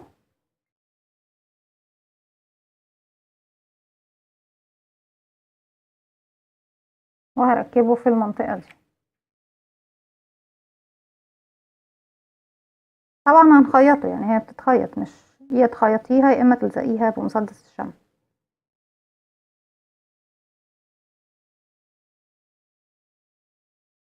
كده كمان نكون خلصنا البابيون بتاع فطوطة. في المرحلة دي بقى نبدأ نعمل الشعر. لا، نطرز العيون الأول قبل ما نعمل الشعر، خلي الشعر في آخر حاجة. أول حاجة نبدأ نعملها في تطريز العيون، أنا بجيب الدمية بتاعتي، بشوف طبعا راس العروسة.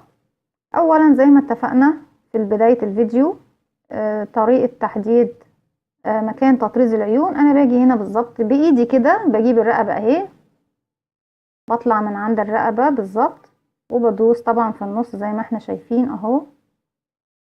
طيب انا كده حددت مكان العين زي ما احنا شايفين كده، يعني بطريقة عفوية جدا وبدون اي اعداد. اما لو انا هاجي من فوق من اول الشغل بتاعي اعد 1 2 3 4 5 6 7 8 9 10 11 12 بتاعتي اهي.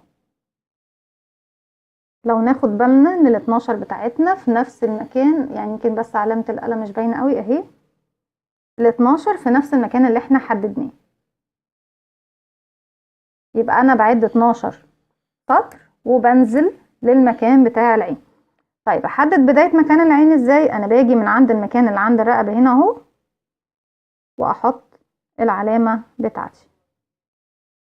لو نلاحظ هنلاقيها هي مكان الدبوس، العلامة اللي علمناها. طيب اسيب 1 2 3 4 وهروح الناحية التانية هحط العلامة بتاعتي. عايزة دبوس صغير. انا فين؟ انا في السطر ده اهو. احط الدبوس بتاعي العلامة التانية بالشكل ده. احنا كده حددنا مكان العين. مكان الحواجب بيكون بنفوت سطر ونروح للمكان اللي فوقه على طول، بشتغل في السطر دوت الحواجب. طيب عين فطوطة، احنا طبعا مش هنعمل عين يعني عين كأنها عين بشرية، لا، عين فطوطة بالنسبة للكرتون هي جاية بشكل بيضاوي كده، فاحنا هنرسم شكل بيضاوي. شيل بس الدبوس ده مؤقتا. انا هنا اهو العلامة بتاعتي، بداية العلامة بتاعتي، وطبعا ده مكان المناخير، ولسه هنعمل الشنب والشفايف. علامتي اهي، بسيب اعد واحدة بعديها واطلع للمكان دوت اعلم، بمشي 1 2 وبعد كده بنزل تحت بعديها بواحدة واعلم، وهنزل كمان واحدة، وهنا هنزل كمان واحدة، هاجي الناحية دي اعلم هنا، يعني هعد واحدة وامشي يعني بشكل كده مائل شوية لحد ما نوصل للشكل البيضاوي بتاعنا اللي احنا حابين. زي ما احنا شايفين، وفي نفس المكان برضك هنا بنفس الطريقة.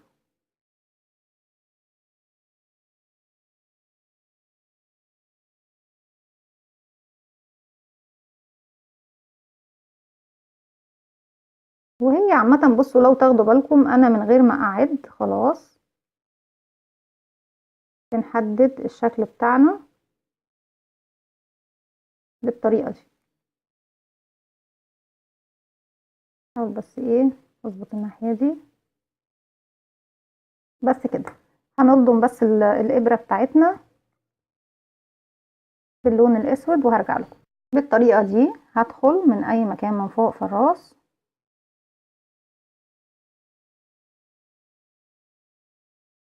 بالشكل دوت. حاول طبعا ادخل خيط البداية جوه.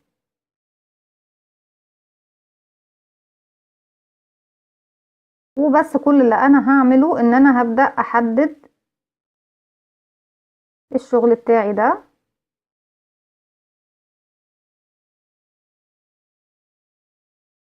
باللون الاسود. انا دلوقتي هنا انا عايزة امشي لحد هنا، مجرد تحديد بسيط بس عشان ايه نثبت الشكل بتاعنا.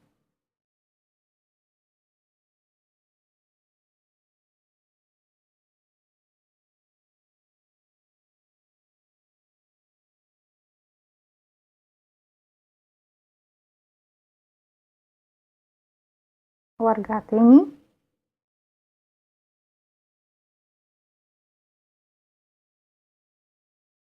اروح للمكان ابعد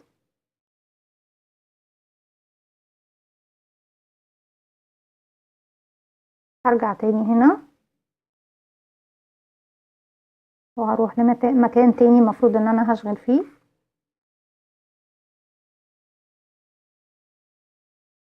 تاني هنزل هنا نفس المكان اللي انا كنت فيه واروح للمكان البداية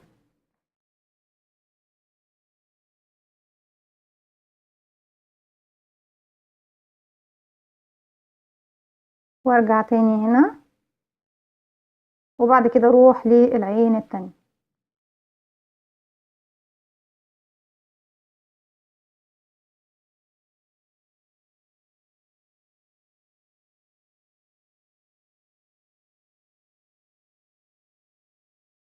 بنفس الشكل دوت هروح للمكان ده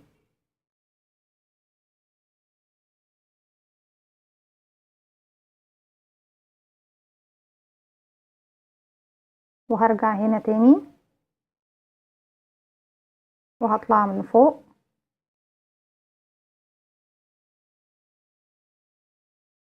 وهرجع تاني نفس المكان اللي انا كنت فيه وهطلع لفوق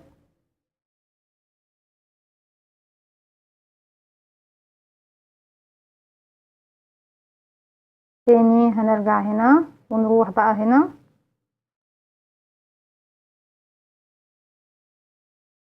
بالشكل ده.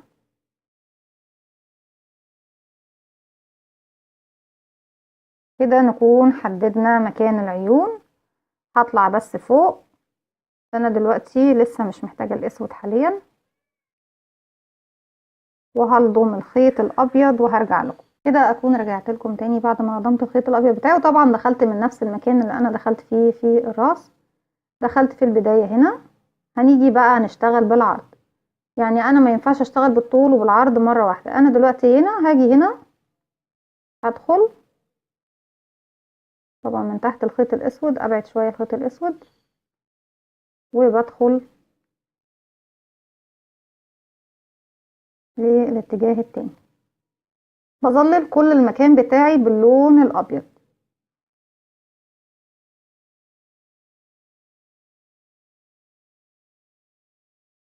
واحدة واحدة طبعا، وبنزل المكان اللي تحت واروح للاتجاه التاني.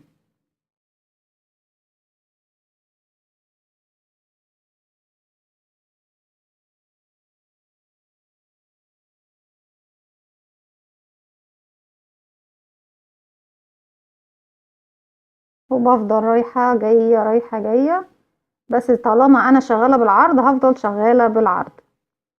واظلل كل المكان بتاعي زي ما احنا شايفين بالطريقة دي.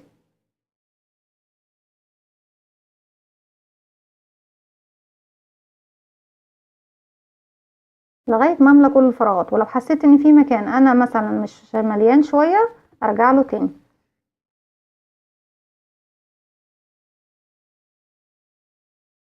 بالشكل ده. هكمل طبعا تظليل كل المكان وهرجع لكم. رجعت لكم تاني وبالشكل دوت خلاص خلصت التظليل باللون الابيض، وكمان عملت الجزء الاسود اللي داخل العين، واتنقلت للعين التانية نعمله مع بعض.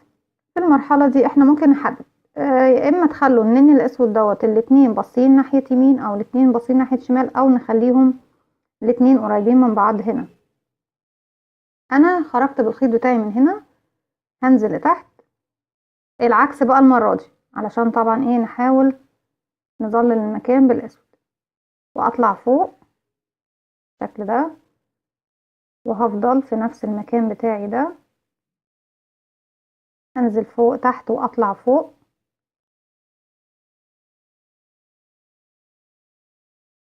لغاية ما اظلل المكان دوت بالشكل ده.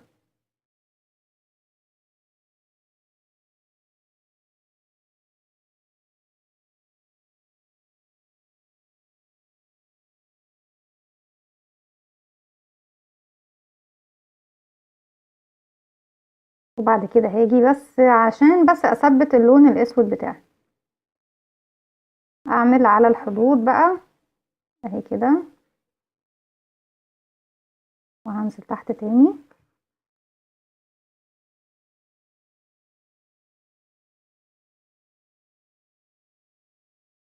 اطلع فوق واروح المكان اللي هناك،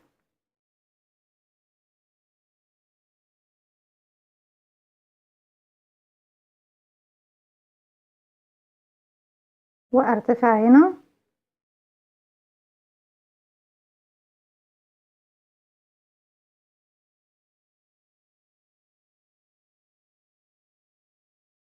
ونشوف اذا كانت العين محتاجة تاني تظليل. لا لسه محتاجة مننا تاخد نفس الطول العين التانية.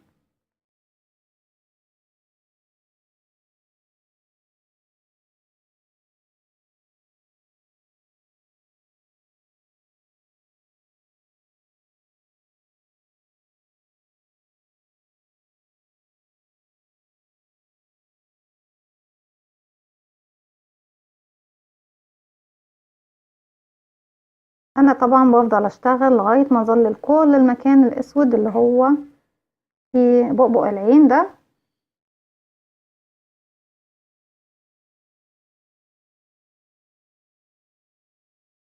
لغاية ما احس ان انا وصلت لنفس الشكل التاني. في المرحلة دي انا خلاص خلصت بؤبؤ العين من جوه، هفوت سطر من فوق واروح للي بعده اشتغل الحاجب بتاع العين.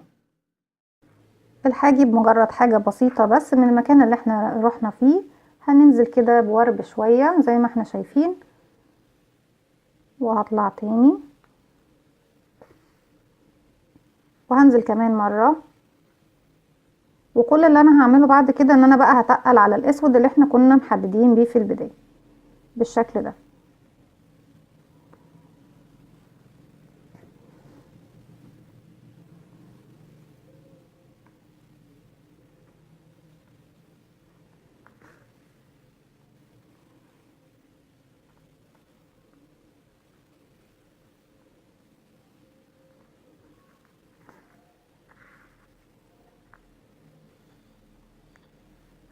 وهكمل بردك الاتجاه ده، وهعمل الحاجب بنفس الطريقة، هلضم الخيط باللون الاحمر ونرجع نعمل مع بعض الشفايف. وبق فطوطة يعني هو حاجة بسيطة خالص، احنا مش عايزين نعمل اي تعقيد.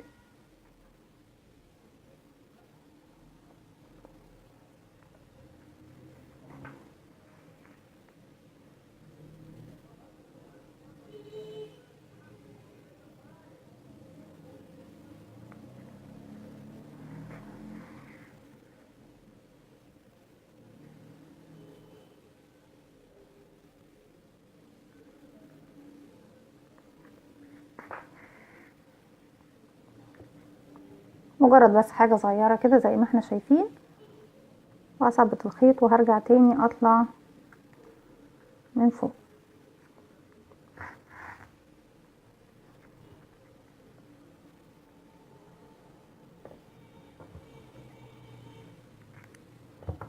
هرجع تاني الضم الخيط بالخيط بالصوف الاسود. انا حابه ان الشنب يكون بخيط اتخن شويه، هلضم الخيط وارجع. انا دخلت هنا بالخيط بتاعي، هطلع فوق بس بميل كده بزاويه شويه بالشكل ده.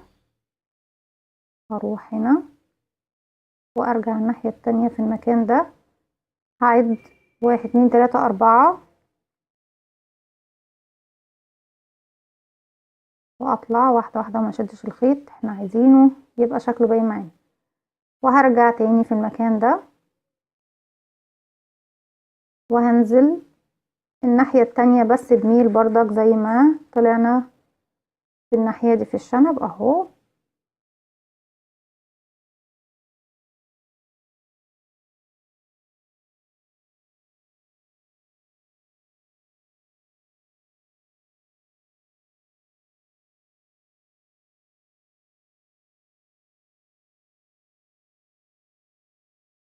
وبفضل طبعا ايه، لو انا حاسة ان هو عايز يتظلل تاني هظلل، لو هكتفي بكده خلاص.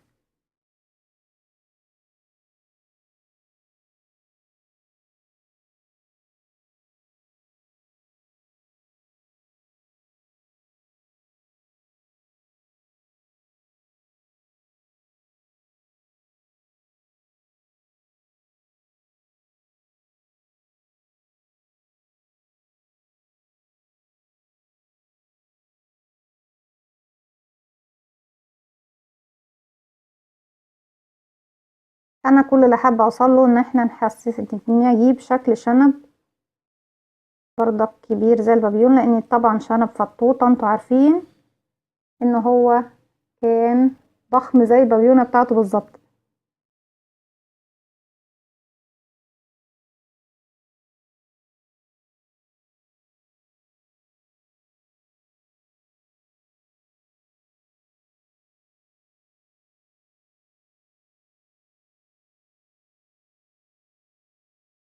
بس كده هكتفي بالشكل ده.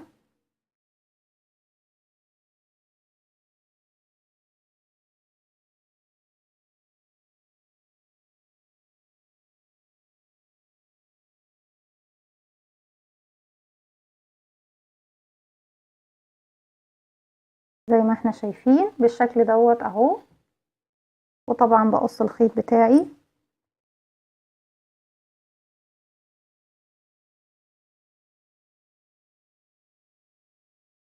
وبنخفيه بالشكل ده. طيب احنا كده ما بقناش غير شعر فطوطة. احنا كده يا اما نركب الفرو ونلزقه بمسدس الشمع زي ما احنا شايفين، دي قطعة مستطيلة زي ما احنا شايفينها اهي، بجيبها بالشكل ده وبلفها على قد دوران الراس زي ما احنا شايفين. وطبعا بثبت الاول بدبيس في المكان اللي احنا حابينه اهو بالطريقة دي. ده لو احنا هنستخدم الفرو. مش هنستخدم الفرو، طيب حاضر، نيجي نعمل ايه لو عندناش فرو وعندنا صوف. بجيب الخيط الصوف بتاعي، يستحسن يعني او مستحب انه يكون سميك شويه عشان يدينا ايه، نحكشة فطوطة. هجيب على صباعين من ايديا كده وهلف الخيط اكتر من مرة.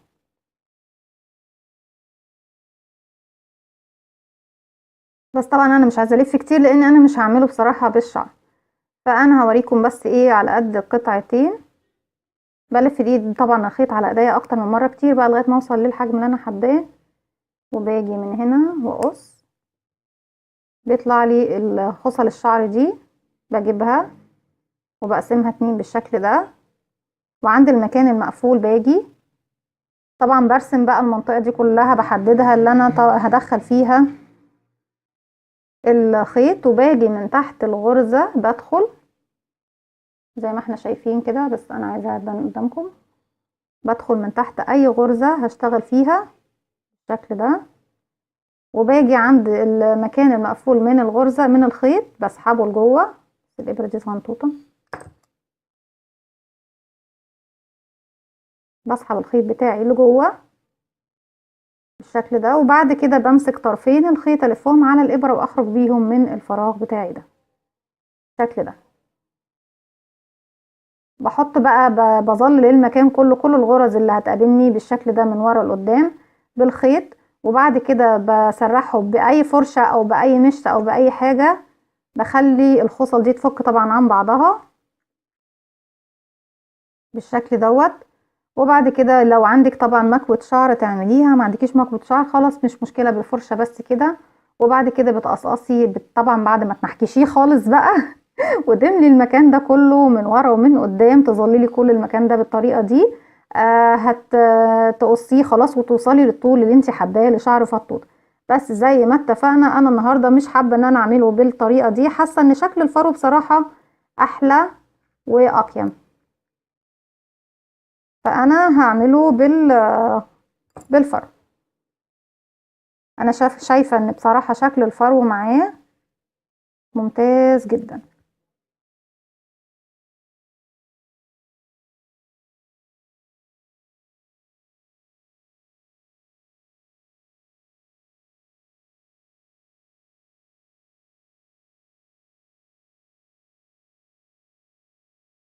بالطريقة دي اهي اظبط طبعا، ولازم ابين الحواجب بتاعتي وابين كل حاجة.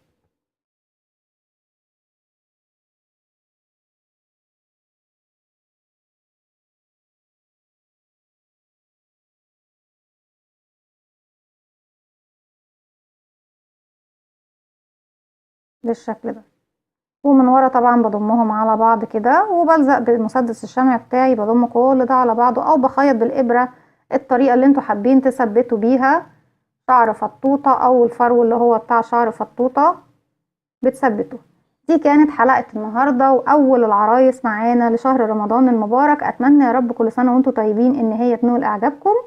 لو عجبكم الفيديو اعملوا لي لايك وشير وسبسكرايب، واستنوني في فيديو جديد من وي.